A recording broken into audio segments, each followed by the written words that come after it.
अब हम स्टार्ट करते हैं। हमारा जो नेक्स्ट टूल था, जो टेस्ट था, वो हमें करना था लिंग 6 साउंड टेस्ट। तो इसमें क्या है कि 6 साउंड होते हैं, 6 ध्वनियां होती हैं जिनका परीक्षण किया जाता है।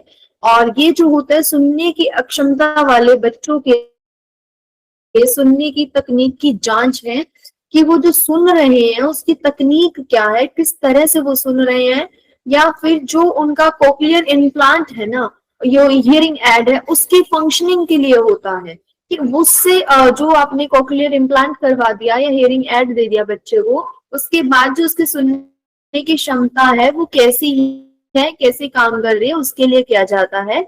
और जो 6 साउंड है वो ये है: म, उ, ई, आ, श, स।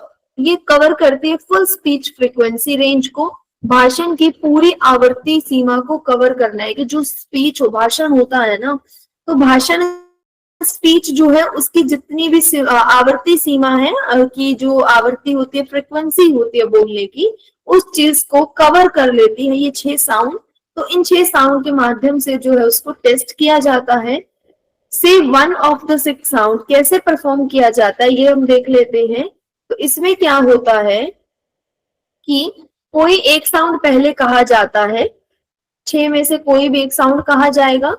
फिर क्या होगा, बच्चे से अनुकरण करवाएं कि इमिटेट करवाएं। अगर आपने ऊ बोला तो बच्चे से ऊ बुलवाएं, ठीक है। फिर जो संबंधित क्रिया द्वारा प्रतिक्रिया दें कि जो रिस्पोंड वाया एसोसिएटेड एक्शन, जो एसोसिएटेड एक्शन होता है, जैसे कि आपने साउंड सिस्टम एक होता है ना कि आपने लिप्सिंग वाला एक बोर्ड बनता है, अगर आपने देखा, जब हम ऊ बोलते हैं तो हमारे जो लिप्स है उनकी शेप कैसे होती है, ऊ, ई, म, स, श। तो जो शेप होती है उस चीज के साथ प्रतिक्रिया देते हैं और रिस्पॉन्ड जो है वो दिया जाता है, और साथ में जो बच्चे का एक्शन आ रहा है वो सारी चीजें जो नोट डाउन होती हैं। बच्चे की सही पहचान सुनिश्चित करें कि जो बच्चा आइडेंटिफाई कर रहा है सभी 6 साउंड को, कि बच्चा सही से आइडेंटिफाई कर रहा है या नहीं कर रहा, वो सुनिश्चित करते हैं हम। अगर कोई साउंड है जो बच्चा नहीं क्लियरली प्रोनाउंस कर पा रहा है, बोल पा रहा है, तो उस चीज को भी नोट डाउन किया जाता है। प्रतिदिन सुबह करें, तो ये जो है डेली बेसिस पे कुछ टाइम के लिए किया जाता है मॉर्निंग में। और मॉर्निंग का टाइम प्रेफर जो है टूल में दिया गया है, वो क्यों दिया गया इसका रीजन नहीं है कुछ। और जो उसके साउंड की जो हमने ली है फ्रिक्वेंसी, अगर लो है, एम ओ की लो है, माइल्ड लो है, श की जो है मिड हाई और हाई है, ये इनकी फ्रिक्वेंसीज है। कि बच्चा जो है म साउंड में नीचे ले ली, ऊ नीचे ले ली, ई, अ, श, स, म क्या है, निकलने से पहले ही जो म की साउंड है वो फिनिश हो जाती है। वो म बहुत ही लो फ्रिक्वेंसी का, लॉन्ग साउंड नहीं जाता है इसका, ठीक है। और उसके बाद जो मेनली आपसे यही पूछा जाएगा कि लिंग 6 जो है वो किस में यूज होता है, तो वो हियरिंग इम्पेयरमेंट में यूज होता है। और कोक्लियर इम्प्लांट या फिर हियरिंग एड की फ्रिक्वेंसी या उसकी सुनने की क्षमता को मापने के लिए इसका यूज किया जाता है।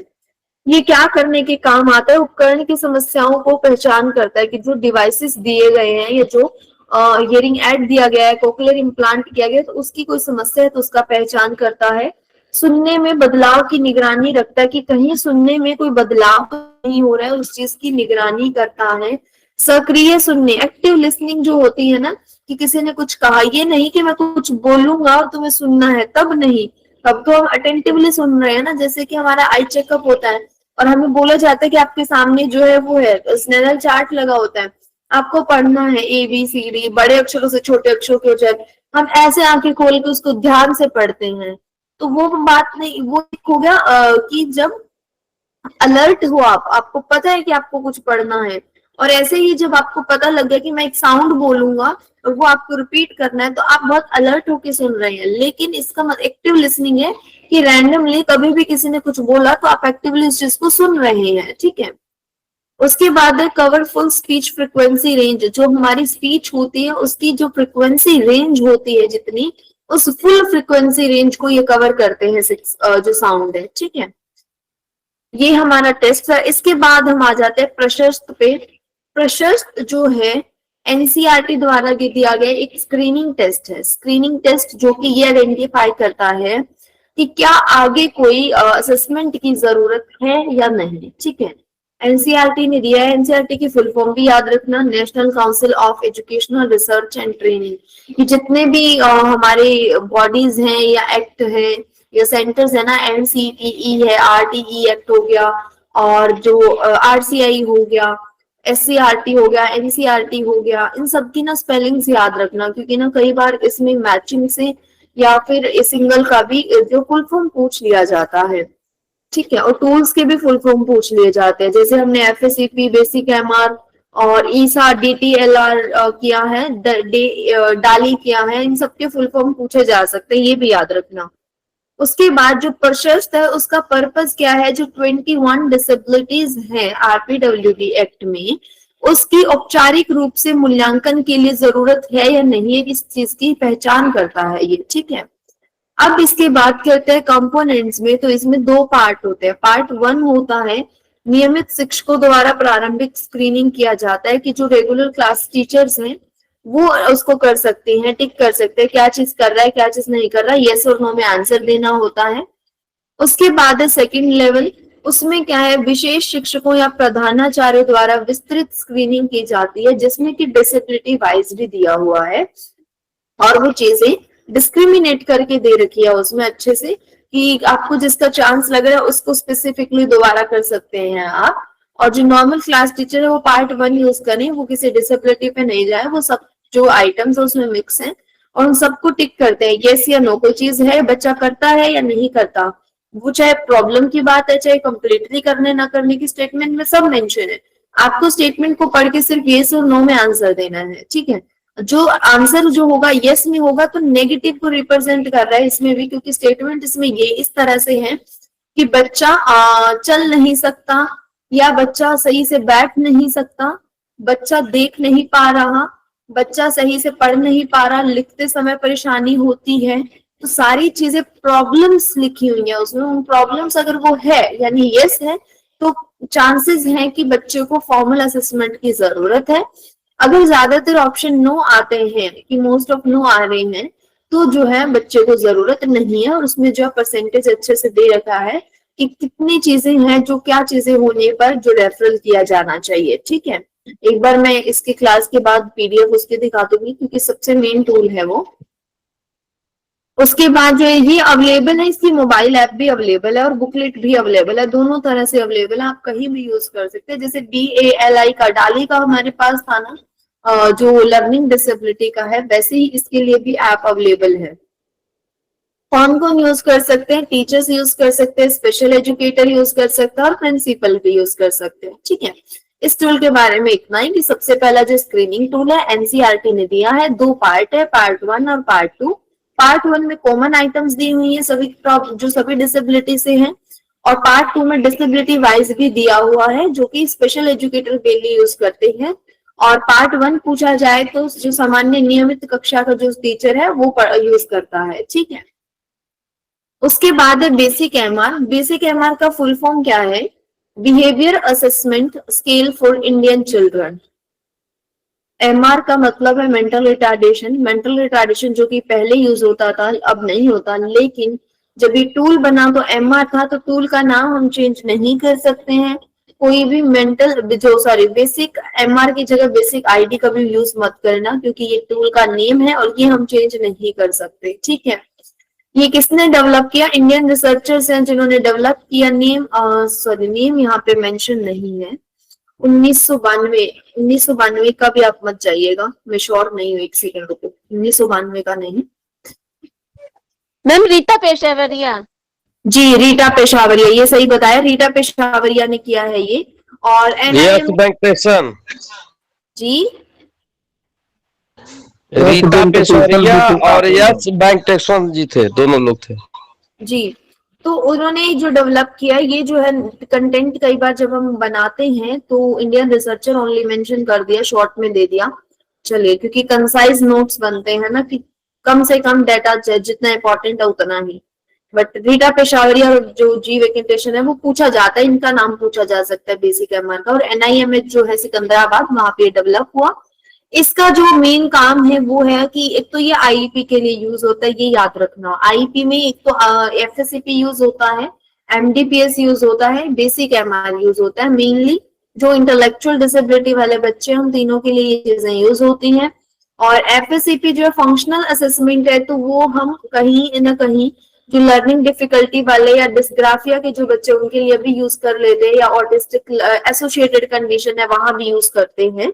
ठीक है, ग्लैड भी हम आईपी में यूज करते हैं कि उसके लर्निंग गोल्स बनाने के लिए ग्लैड भी यूज कर लेते हैं, बट प्रॉपर आईईपी नहीं देता, क्योंकि आईपी क्या है कि गोल्स होता है, तो वो गोल नहीं देता ग्लैड हमें, बट ग्लैड हमें ना ग्रेड का लेवल दे देता है, जिसके बेसिस पे हम ये सोच समझ सकते हैं कि बच्चा ग्रेड 1 पे और ग्रेड 1 के अकॉर्डिंग क्या गोल्स हमें लेने चाहिए। तो वो इनडायरेक्टली हेल्प करता है, डायरेक्टली नहीं करता। ठीक है, बेसिक एमआर में क्या है कि एक तो मानसिक अक्षमता वाले बच्चों में अनुकूल और अवांछनीय व्यवहार का मूल्यांकन किया जाता है।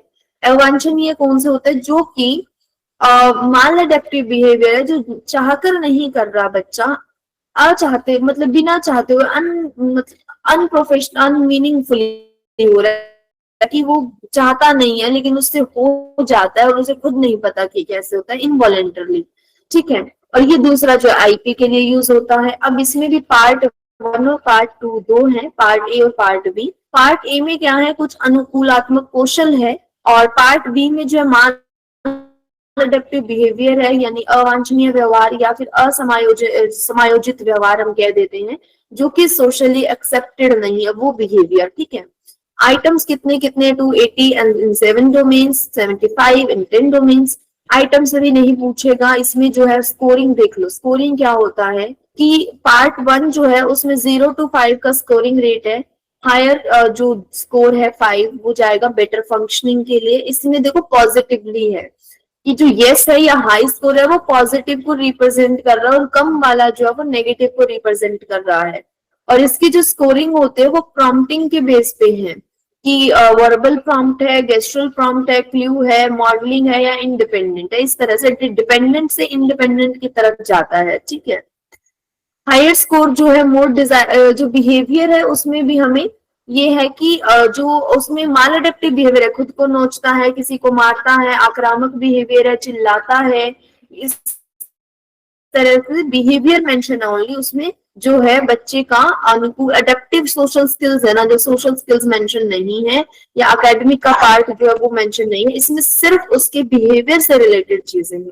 इसकी भी मैं आपको पीडीएफ जो शेयर कर दूंगी, एक बार पढ़ लेना, इसके आइटम्स आपको अच्छे से पता लग जाएंगे। जो स्टेटमेंट्स है ना वो पढ़ लेना। 3 से 18 वर्ष के बच्चों के लिए ये यूज होता है। उसके बाद जो है एफएससीपी। एफएससीपी यानी फंक्शनल असेसमेंट। फंक्शनल का मतलब क्या है कि कार्यात्मक आकलन, कि कोई बच्चा है और उसकी जो कोई कार्य करने का मतलब ये नहीं है कि वो वोकेशनल वाला नहीं है।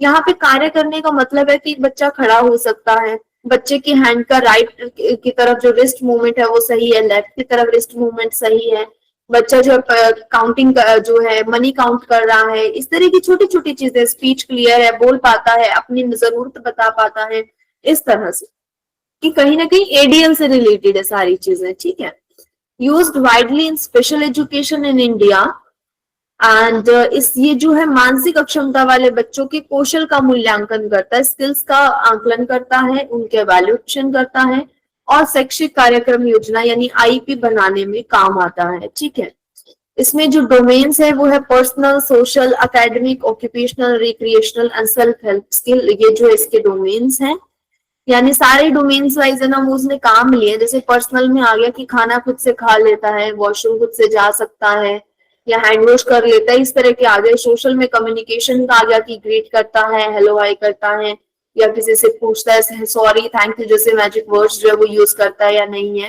एकेडमिक में कुछ चीजें हैं, राइटिंग और रीडिंग, राइटिंग से लेकर है, रीडिंग से लेकर है।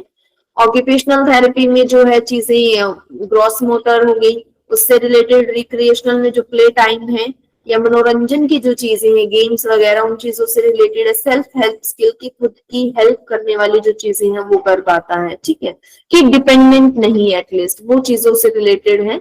इंडिपेंडेंट बनाने के लिए जो चीजें डेली रूटीन में होती हैं वो चीजें ऐड की गई हैं। अवलोकन आधारित मूल्यांकन और विश्लेषण व्यक्तिगत योजना यानी ऑब्जर्वेशन बेस्ड स्कोरिंग है। इसमें ये नहीं है कि आप कुछ करवा के देखोगे, जैसे बेसिक एमआर है, बेसिक एमआर में आपको करवा के देखनी पड़ती हैं चीजें, बहुत सारी चीजें ऐसी जो आपको करवा के देखनी पड़ेगी। लेकिन एफएससीपी में क्या है, ऑब्जर्वेशन बेस्ड है कि आप ऑब्जर्व कर रहे हो जो चीजें, उसके बेस पे आप टिक कर दो, ठीक है। आईपी के लिए यूज किया जाता है, एक ये इंपॉर्टेंट था। एक एमडीपीएस आ गया। एमडीपीएस भी जो है प्रोफेसर पी जयचंद्रन ने दिया था एंड मिस विमला ने। और ये जो है सब में 1992 क्यों ऐड कर रखा है इन्होंने, and for individual with intellectual and developmental disabilities है, ये भी गाइड करता है आईईपी को, आईईपी के लिए है ये भी। ये जो है ना टूल्स इंपॉर्टेंट है, इनकी मैं एक्चुअल जो पीडीएफ है वो भी आपको करवा दूंगी, बहुत इंपॉर्टेंट है। बेसिक एमआर, एफएससीपी, एमडीपीएस, तीनों टूल रहेंगे एक बार, ठीक है। और उसके बाद जो इसमें 360 आइटम्स होते हैं, 18 फंक्शनल डोमेन्स है, जैसे मोटर हो गया, self help, communication, social and etcetera. इसमें क्या है, एफएससीपी के भी कुछ डोमेन्स जो है वो इंक्लूड है और बेसिक एमआर वाले से भी कुछ कुछ डोमेन्स करके, तो 18 फंक्शनल डोमेन्स है कि है ये भी फंक्शनल से रिलेटेड ही। तो ये जो डोमेन्स है इनमें अलग अलग एक्टिविटीज है, मोटर में भी ग्रोस मोटर, फाइन मोटर की अलग से मेंशन है। टोटल 360 आइटम है, ठीक है। और इसकी जो वो स्ट्रक्चर्ड क्लासरूम में होता है, स्कोरिंग जो किया जाता है इसको फिर, और इंडिविजुअल जो एजुकेशन प्रोग्राम आईपी के लिए ये यूज होता है। तो ये आईपी में यूज होने वाले बेसिक एमआर हो गया, एफएससीपी हो गया, एमडीपीएस होगा, 3 ये हो गए मेन जो इंटेलेक्चुअल डिसेबिलिटी बच्चों के लिए यूज होता है, ठीक है। अब हम आते हैं थोड़ा सा छोटे बच्चों पे। छोटे बच्चे यानी जो early childhood care and education की जो बात करते हैं ना, तो उनके लिए यूज होने वाला टूल है उपनयन। उपनयन जो है मधुरम Narayan centre for exceptional children, adapted from portage guide. Okay, हमें पोर्टेज गाइड भी करना है अभी, मैंने पोर्टेज गाइड जो इसमें यूज अभी ऐड नहीं किया नोट्स में, हम ये भी करेंगे। तो पोर्टेज गाइड से ही अडेप्ट किया गया है इसको, उपनयन को।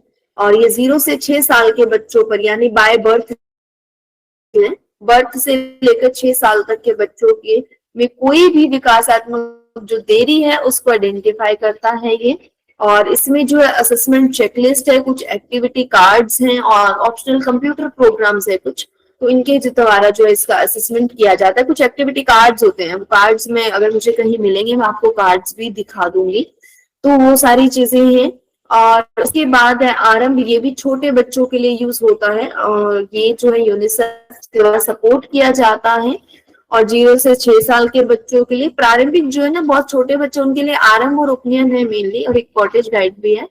और डोमेन्स है जो इसमें physical, language, social, emotional, self help, cognitive development है। डोमेन्स जो है ना मेनली देखा जाए ना तो सब में वही चीजें रहेगी कि बच्चे का जो एरिया डोमेन्स और चाइल्ड डेवलपमेंट के जो डोमेन्स होते हैं ना, उन्हीं चीजों से निकल के इनके डोमेन बनाए गए हैं। बट जिन्होंने बनाया उन्होंने कुछ कुछ चीजों पे, जिस चीज पे उन्होंने फोकस किया उन चीजों को अपने डोमेन्स में ले लिया, ठीक है। वेरिएंट है इसमें कुछ कि प्रारंभिक बाल विकास कार्यक्रम है एक, तो डिजिटल लर्निंग और मैनेजमेंट सिस्टम की आरंभ जो है एक पाठशाला डिजिटल टूल है, वहां पे भी अवेलेबल है, और एक अर्ली चाइल्डहुड डेवलपमेंट प्रोग्राम के रूप में भी अवेलेबल है। उसके बाद वीएसएमएस जो है इंटेलेक्चुअल डिसेबिलिटी का जो टेस्ट होता है ना, डायग्नोस्टिक टेस्ट, उसके रूप में भी यूज किया जाता है। और ये जो है बताता है कि विनलैंड सोशल मेच्योरिटी स्केल की, सोशल मेच्योरिटी है ना जो कि सामाजिक परिपक्वता है, वो मापने का एक स्केल है ये, एडगर ने दिया। और जो ये क्या करता है, बच्चों और किशोरों में सामाजिक और अनुकूलात्मक कार्य क्षमता का मूल्यांकन करता है। और जो इसके डोमेन्स है सेल्फ हेल्प, आत्म सहायता, कम्युनिकेशन यानी संचार, सोशलाइजेशन यानी सामाजिकरण, ऑक्यूपेशन यानी पेशा जो है, ऑक्यूपेशनल जो चीजें हैं वोकेशनल से रिलेटेड, या लोकोमोशन दे दिया है ये,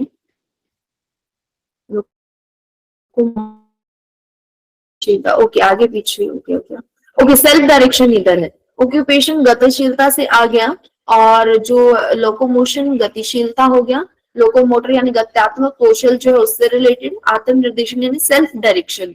सेल्फ डायरेक्शन जो है यहाँ पे अलग आ गया थोड़ा सा। सेल्फ डायरेक्शन का मतलब है कि अपने आप को निर्देशन देना या सेल्फ डिसीजन मेकिंग बनना। डिसीजन मेकिंग यानी किसी निर्णय को लेने की जो की स्किल है, जो कौशल है, उसके बारे में है ये। सोशल एज बताता है, ये एक सोशल क्वोशंट बताता है, जैसे आईक्यू होता है ना, इंटेलिजेंस क्वोशंट होता है, तो उसी तरह से ये सोशल क्वोशंट बताता है, सोशल एज बताता है कि सामाजिक रूप से जो बच्चे की आयु है वो कितनी है, और सोशल क्वोशंट कितना है, सामाजिक गुणांक कितना है, ठीक है। उसके बाद वैप्स टूल है एक, वैप्स यानी vocational assessment and programming system. एक ना मेरे पास वीडियो है, उसमें जो मोस्ट ऑफ टूल्स और जितने भी special education related full forms है वो मैंने करवाए हुए हैं, तो वो वीडियो मैं आपको शेयर कर दूंगी। तो फुल फॉर्म जो आप अलग से उसमें जाकर पढ़ लीजिएगा, सबकी फुल फॉर्म उसमें है, सब जो है इंपॉर्टेंट है, सबकी फुल फॉर्म मैंने उस वीडियो में करवा रखी, मैं आपको शेयर कर दूंगी। अब इसमें क्या है कि national institute for mentally handicap NIMH ने दिया है, और मानसिक अक्षमता वाले व्यक्ति व्यवसायिक उसकी वोकेशनल एबिलिटी है ना, एम्प्लॉयमेंट वाले से रिलेटेड जो है, और उसके कौशल का मूल्यांकन करता है रोजगार और प्रशिक्षण में मार्गदर्शन के लिए, कि जो बच्चे को कोई काम करवाना है, जब आफ्टर हम बात करते हैं ना 14 और 15 की एज FSCP बताता है, और 18 के बाद जब हम जॉब में भी भेज रहे हैं, तो उस टाइम बच्चा क्या वोकेशनल जो है चूज करे, काम करने के लिए व्यवसायिक जो उसका पेशा है वो क्या चूज करे, और किस एरिया में उसकी स्किल ज्यादा अच्छी है, वो चीज डिसाइड करने के लिए टूल होता है। और ट्रांजिशन के टाइम ये टूल जो मेनली यूज किया जाता है। वोकेशनल प्रोफाइल फॉर्मेट इसके अंदर होता है एक, और कुछ जेनरिक स्किल्स होती हैं, चेकलिस्ट होता है कि बच्चे को नॉर्मली क्या क्या चीजें आती हैं, और सामान्यतः जो उसका कौशल है वो किन किन चीजों का है, उन कौशल से ही जो जिस चीज में ज्यादा अच्छा होगा उससे रिलेटेड वोकेशनल में उसको जाके शिफ्ट किया जा सके, ठीक है। फिर इसमें होता है एक जॉब एनालिसिस फॉर्मेट, जो जॉब्स होती है, डिफरेंट जॉब्स है, उसका एनालिसिस करता है कि जो इसके कौशल है, जो इस बच्चे की स्किल्स है, उसके अकॉर्डिंग कौन सी जॉब जो उसको ज्यादा अच्छी, जो उसके लिए सुटेबल है, वो चीजें चेक की जाती है, ठीक है। उसके बाद इसका जो मेथड है वो क्या है, 2 लेवल असेसमेंट होता है। पहला ट्रेनी असेसमेंट है, देन कम्युनिटी असेसमेंट है, कि एक तो कि जो ट्रेनी कर रहा है, और एक सामुदायिक रूप से असेसमेंट होता है, दोनों ही असेसमेंट इसमें किए जाते हैं। सर नेक्स्ट हमारा स्नेनल चार्ट है, जो कि हमने विजुअल एम्पावरमेंट में पढ़ा था, और विजुअल एम्पावरमेंट के बच्चों के लिए यूज होता है। स्नेनल चार्ट होता क्या एक्चुअली, जो हम आईज चेक करवाने जाते हैं, जो हमारे पास सामने एक डब्बा होता है ना, एक बॉक्स लगा होता है जिसके ऊपर ABCD लिखे होते हैं, या तो रैंडम लेटर लिखे होते हैं, या नंबर्स लिखे होते हैं, या सी बना होता है उल्टा और सीधा, और ऊपर नीचे की तरफ होता है, उसको होता है इलिटरेट पीपल के लिए, जो पढ़े लिखे नहीं है, जो लेटर्स या नंबर नहीं पढ़ सकते, उनसे पूछा जाता है कि आपको एक दिख रहा है, एक सर्कल दिख रहा है, उसका मुंह किस साइड खुला है, ऊपर है, नीचे है, या दाएं बाएं किधर है, चीजें पूछी जाती है, तो उसको बोलते हैं। उसी के जो है एक तरह से पहले ये चार्ट था एक सिर्फ, और अब जो है टेक्नोलॉजी बढ़ती जा रही है, तो वो एक लाइट वाला एक वो आ गया, इलेक्ट्रॉनिक डिवाइस उसका बन गया है, तो उसी को बोलते हैं स्नेनल चार्ट। हरमन स्नेनल ने इसको किया है, डच ऑपैथोमेलोजिस्ट है, इन्होंने इसको दिया है। दीक्षण इक्विटी यानी दृष्टि की तीक्ष्णता मापना, एंड जो विजन से रिलेटेड जो प्रॉब्लम्स हैं उनको ये मापता है, और ये क्या करता है, एंड गाइड करेक्टिव लेंसेज, जो करेक्ट लेंसेज है ना उनको निर्धारित करता है कि किस लेंस से होगा। और ये जो कैसे चेक होता है, एक टाइम पे एक आंख को कवर किया जाता है, दूसरी ऐसे दिखाया जाता है, पढ़ने को बोला जाता है, बड़े से छोटे होते हुए अक्षरों को पढ़ने को बोला जाता है, और ये बताता है कि एक व्यक्ति कितनी दूर तक देखता है, ठीक है। चलिए, जो आईज का रेशो होता है देखने का, वो 20/20 या फिर जो इसमें दर्ज किया जाता है, लेकिन जब फ्रैक्शन जो है वो चेंज हो जाता है, तो उस चीज को अलग से बताया जाता है कि इसकी दृष्टि, जो यहाँ से हम समझ लेते हैं स्नेनल वाला, यहाँ से अच्छा दिया हुआ है, क्योंकि वो जो उन्होंने एग्जाम्पल ले रखा है वो रेशो चेंज हो गया, तो रेशो अलग हमें पढ़ने की जरूरत नहीं है, हम रेशो वही पढ़ेंगे जो हमारे एग्जाम में आता है, वो जो RPWD एक्ट फॉलो करते हैं। एक्चुअली रेशो वही है, लेकिन जो है चीजें नंबर्स चेंज कर दिए उन्होंने, ठीक है। तो इसमें देखो 3/60 और